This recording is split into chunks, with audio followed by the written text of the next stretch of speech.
اس نے کچھ کہنا چاہا لیکن وہ کچھ کہہ نہ سکا.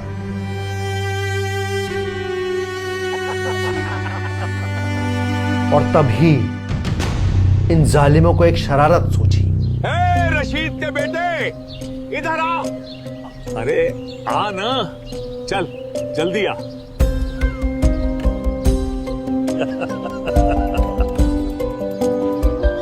بہت غلط کیا ابو جہل نے بیچارے کے ساتھ. کوئی بات نہیں, دیکھ تیرا مال صرف محمد ہی دلوا سکتے ہیں. جا ان کے پاس جا. ان ظالموں کو ارادہ یہ تھا کہ یہ اللہ کے نبی اور ابو جہل کے بیچ ہونے والی جھڑپ دیکھیں گے, مزے لیں گے. انہیں کیا خبر کہ اب جو ہونے والا ہے اس کی گواہی خدا آسمان دے گا. اب ہوگی خوب تفریح. ارے دوڑ کے جا بیٹا, شاباش دوڑ کے جا.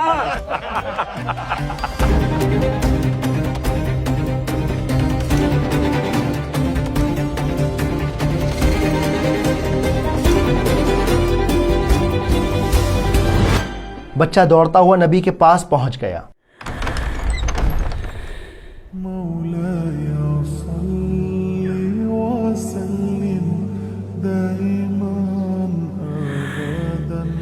اس نے انہیں ساری بات بتائی اور اس کی بات سنتے ہی اللہ کے نبی فوراً کھڑے ہو گئے. انہوں نے اس کا ہاتھ تھاما, وہ ہاتھ جس کو آج تک سب نے جھٹکا تھا. بچے کا دل ایک عجیب سکون سے بھر گیا.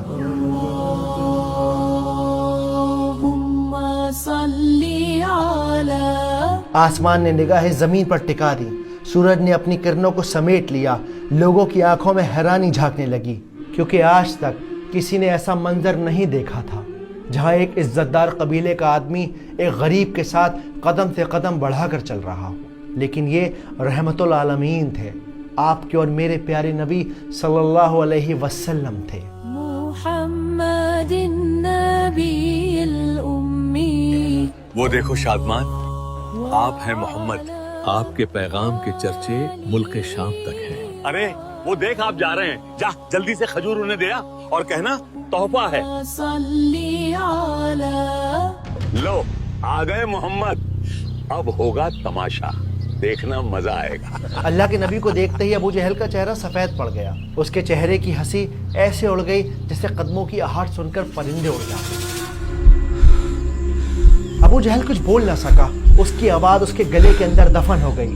اللہ کے نبی نے صرف اس سے اتنا کہا کہ اے ابو جہل, اس یتیم کا مال اسے واپس کر دو. بنا کچھ کہے بنا کچھ سوچے ابو جہل نے فوراً اس یتیم کا مال اس کے ہاتھ پر رکھ دیا. وہ بچہ مسکرا دیا.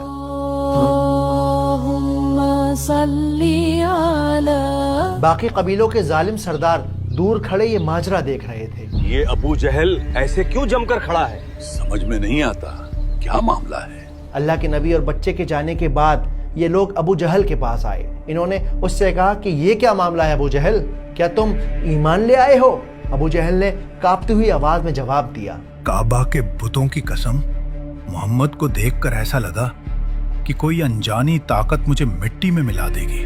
صحیح بخاری, صحیح مسلم, مسند امام احمد کے علاوہ تفسیر کی تقریباً ہر کتاب میں اس واقعے کو سورہ ماعون کے ساتھ جوڑا گیا ہے. اللہ سبحانہ و تعالیٰ نے اس صورت میں کسی شخص کا نام نہیں لیا. جب مکہ میں سورہ ماعون نازل ہوئی تو ہر سردار کو ایسا لگا جیسے اس کا پردہ فاش کر دیا گیا ہو, جیسے یہ صورت اس کے لیے نازل کی گئی ہو. اب تو حد ہو گئی ہے. محمد نے مجھے ذلیل کیا ہے یتیم کا مال کھانے والا کہہ کر. ارے محمد نے تمہیں نہیں مجھے ذلیل کیا ہے. بے وقوفوں جیسی باتیں مت کرو, آپ مجھے ذلیل کر گئے ہیں. تو یہ تھی سورہ ماعون کی بیک گراؤنڈ سٹوری. تو چلیے اب اس صورت کو سمجھتے ہیں مزیدار طریقے سے, سینیمیٹک انداز میں. ابو عروہ, وہ سورت تو سناؤ جو نبی پر نازل ہوئی تھی, کیوں نہیں؟ اعوذ باللہ من الشیطان الرجیم, بسم اللہ الرحمن الرحیم. ارأیت الذی یکذب بالدین فذلك الذي يدع اليتيم ولا يحض على طعام المسكين فويل للمصلين الذين هم عن صلاتهم ساهون الذين هم يراءون ويمنعون الماعون. سب سے پہلے یہاں یہ بات سمجھنا ضروری ہے کہ سورہ ماعون از اے سورہ آف کرٹیسزم، یعنی کہ یہ ایک آئینہ ہے جس کے اندر انسان اپنی ہپوکریسی، اپنی برائیاں، اپنی خرابیوں کو دیکھ کر ایک بہتر انسان بن سکتا ہے، اللہ سبحانہ و تعالیٰ کا فیوریٹ بندہ بن سکتا ہے. تو پہلی آیت کیا ہے؟ اَرَأَيْتَ الَّذِي يُكَذِّبُ بِالدِّينِ، اے نبی کیا آپ نے دیکھا اس کو جو آخرت کے دن کو جھٹلاتا ہے. اب یہاں سوچنے والی بات یہ ہے کہ اللہ سبحانہ و تعالیٰ نے ارائیتا کا لفظ ہی کیوں یوز کیا؟ اللہ چاہتے تو علم ترا بھی کہہ سکتے تھے، جیسے سورہ فیل میں کہا علم ترا الذی، تب بھی بات یہی ہوتی، کیا آپ نے دیکھا؟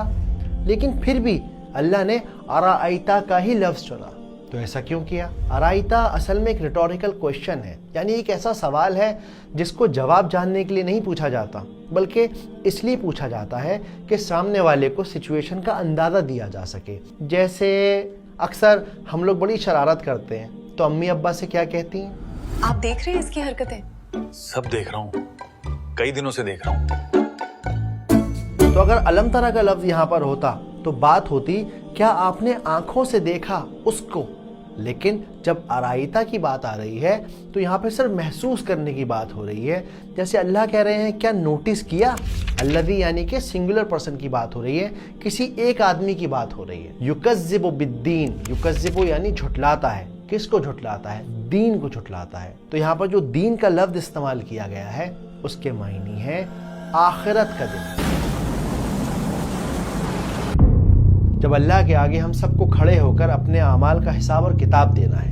تو اس آیت میں کیا بات ہو رہی ہے کہ اللہ تعالیٰ آپ صلی اللہ علیہ وسلم سے کہہ رہے ہیں کہ اے میرے پیارے نبی کیا آپ نے نوٹس کیا اس کو جو آخرت کے دن کو جھٹلاتا ہے. آیت نمبر 2 فَذَلِكَ الَّذِي يَدُعُّ الْيَتِيمَ، اور یہی وہ انسان ہے جو یتیم کو دھکے دیتا ہے. اس آیت میں اس انسان کی خاصیت بتائی جا رہی ہے، اس کے کیریکٹر کو ڈیفائن کیا جا رہا ہے.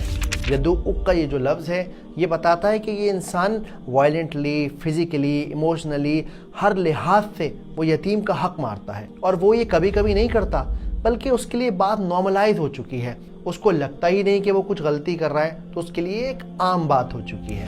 اب یہاں پر جو یتیم کا لفظ استعمال کیا گیا ہے، یتیم وہ ہوتا ہے جس کے پاس کوئی سپورٹ نہیں ہوتا.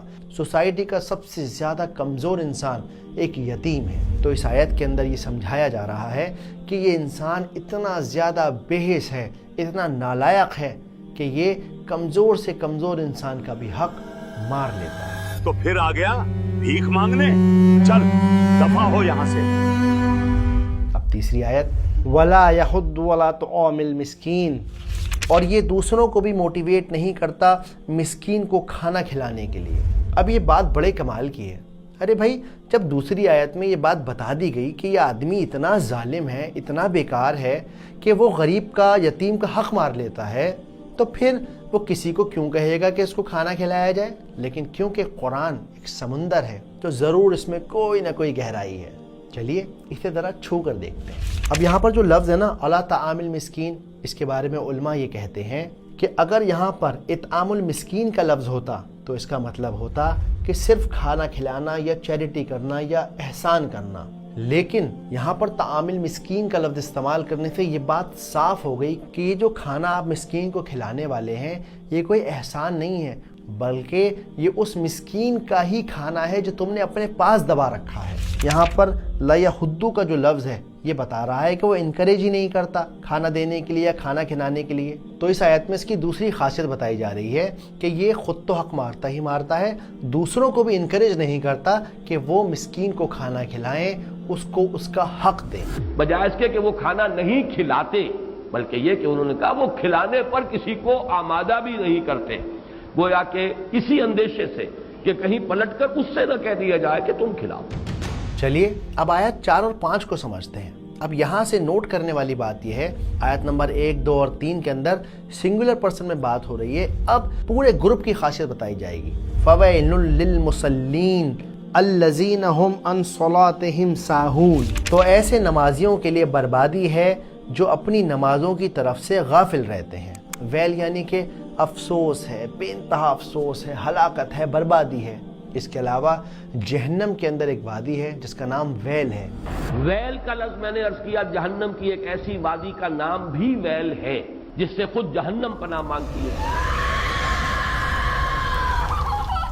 اور ویل سے پہلے یہ جو فا کا استعمال کیا گیا ہے اس سے ڈائریکٹ کنیکشن بن جاتا ہے پچھلی 3 آیتوں کے ساتھ، یعنی کہ بربادی ہے، ہلاکت ہے ان لوگوں کے لیے جن کے اخلاق بیکار ہیں، جن کی بات پچھلی 3 آیتوں میں کی گئی ہے. اب یہاں کچھ اللہ کا خوف رکھنے والے نمازی لوگ کہیں گے کیا میری نمازوں کے لیے بھی اللہ تعالیٰ نے یہ کہا ہے کہ مجھے جہنم ملے گی، کیونکہ میں بھی تو اپنی نماز میں اکثر بھول جاتا ہوں یا بھول جاتی ہوں. اسکالرز کہتے ہیں کہ اگر یہاں پر فی صلاتہم ساہون کہا جاتا تو بات ہوتی کہ وہ بھول جاتے ہیں اپنی نمازوں کے اندر، ان دا پریئر.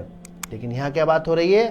ان صلاتہم ساہون، یعنی وہ اپنی نمازوں سے ہی غافل ہیں، about the prayers not in the prayers. Scholars کے اکارڈنگ نماز میں بھول جانا کوئی عیب نہیں، کوئی برائی بھی نہیں، کیونکہ بار بار آپ اپنے آپ کو واپس سے لے کر آتے ہیں اور پھر سے نماز میں فوکس کرتے ہیں. آپ صلی اللہ علیہ وسلم کی زندگی میں بھی ایک ایسا موقع آیا کہ اللہ سبحانہ و تعالیٰ نے انہیں نماز کا ایک حصہ بھلوا دیا تاکہ امت کو یہ سکھایا جا سکے کہ سجدہ سہو کیسے کرتے ہیں، نماز بھول جانے پہ ہمارا کیا ایٹیٹیوڈ، کیا رویہ، کیا طریقہ اختیار ہونا چاہیے. تو اگر آپ کو سہو کبھی ہوتا ہی نہ تو امت کو کیسے معلوم ہوتا کہ اگر نماز میں سہو ہو گیا تو کیا کروں؟